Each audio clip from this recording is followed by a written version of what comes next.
উচ্চ মাধ্যমিকে জিপিএ 5 পেয়ে ভিকারুন্নেসা শিক্ষার্থীরা এখন আনন্দে ভাসছে। এই সাফল্যকে তারা এ জীবনে পাওয়া সবচেয়ে বড় অর্জন বলেই মনে করছেন।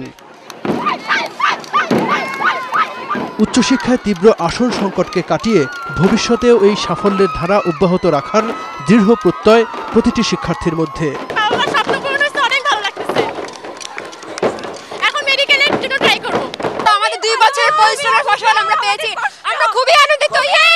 এখন ভার্সিটির যে অবস্থা, চান্স পাওয়া অনেক কষ্ট হয়ে গেছে। আমাদের নেক্সট টার্গেট হচ্ছে অবশ্যই ভালো একটা ভার্সিটিতে চান্স পাওয়া। বড় আপুদের এই আনন্দে যেন মাতোয়ারা উচ্চ মাধ্যমিকে অধ্যয়নরতরা।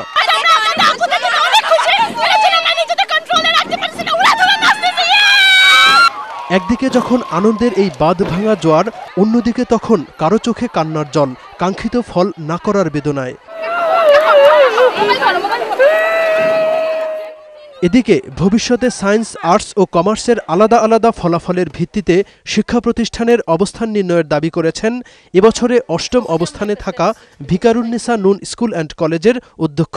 অঙ্কে ১০০তে ১০০ পাওয়া যায়, বাংলায় কিন্তু ১০০তে ১০০ পাওয়া যায় না।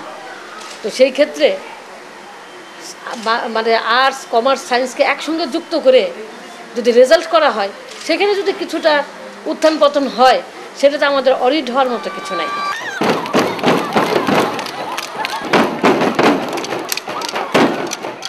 উচ্চ মাধ্যমিক পরীক্ষায় ভিকারুন্নেসা নুন স্কুলের শিক্ষার্থীরা তাদের কাঙ্ক্ষিত ফলাফল অর্জনের পর এভাবেই আনন্দ উল্লাসে ফেটে পড়েন। এখন তাদের একটাই চাওয়া, তারা যেন তাদের পছন্দ অনুযায়ী উচ্চশিক্ষা অর্জনের সুযোগ পান। কামরুজ্জামান বাবলু, দিগন্ত টেলিভিশন, ঢাকা।